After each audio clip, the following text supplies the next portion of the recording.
The world of literary criticism can be a battlefield of ideas.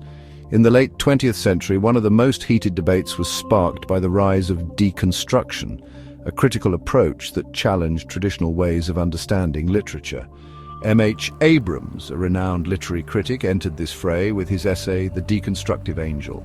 Abrams, known for his balanced and insightful approach, sought to offer a middle ground in this debate. His essay is a plea for recognizing the value of multiple perspectives while also defending the importance of authorial intent and the possibility of stable interpretations.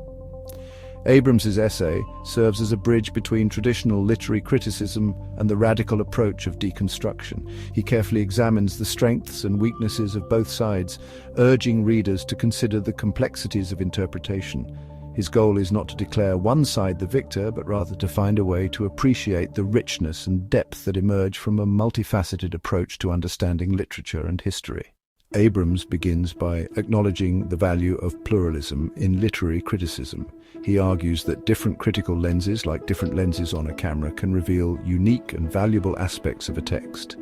Just as a photographer might use a wide-angle lens to capture a sweeping landscape and a macro lens to focus on a single flower, literary critics can employ different approaches to gain a more complete understanding of a work. However, Abrams cautions against taking pluralism too far. While multiple interpretations are valuable, he argues that not all interpretations are equally valid.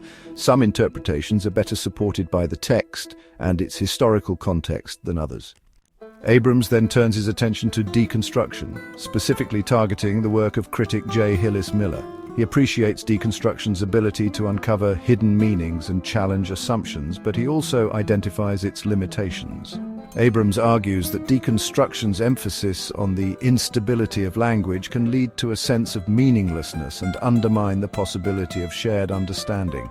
He contends that deconstruction, while insightful, can sometimes resemble a game of intellectual acrobatics, where the goal is to deconstruct meaning rather than to build a coherent interpretation.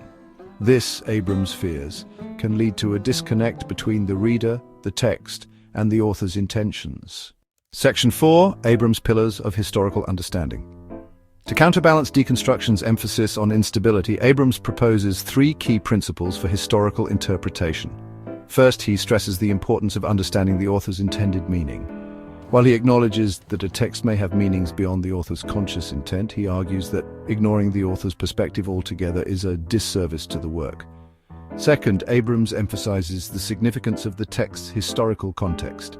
Understanding the social, cultural, and intellectual climate in which a work was created can shed light on its meaning and significance. Finally, he highlights the importance of textual coherence. While multiple interpretations are possible, Abrams argues that they should be grounded in the text itself and should not contradict its internal logic.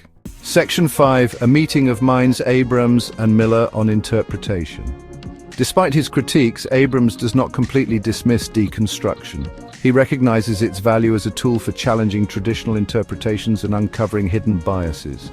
He views deconstruction as a valuable critical lens among many, rather than a dominant or exclusive approach. In fact, Abrams finds common ground with J. Hillis Miller, a leading figure in deconstruction, in their shared belief that meaning is not inherent in language but is created through the act of interpretation. However, they differ in their views on the role of the author and the possibility of stable interpretations. Section 6. Conclusion. Balancing multiple interpretations with authorial intent. In conclusion, M.H. Abrams' The Deconstructive Angel is a call for balance and nuance in literary criticism. He encourages readers to embrace the richness of multiple perspectives while also recognizing the importance of authorial intent, historical context, and textual coherence. Abrams reminds us that the goal of literary criticism is not to dismantle meaning, but to engage in a meaningful dialogue with the past, present, and future of literature. By acknowledging the strengths and limitations of both traditional and deconstructive approaches, Abrams paves the way for a more inclusive and insightful approach to understanding the complexities of literature and history. He reminds us that the pursuit of meaning is an ongoing journey, enriched by diverse perspectives and a willingness to engage with the text on its own terms.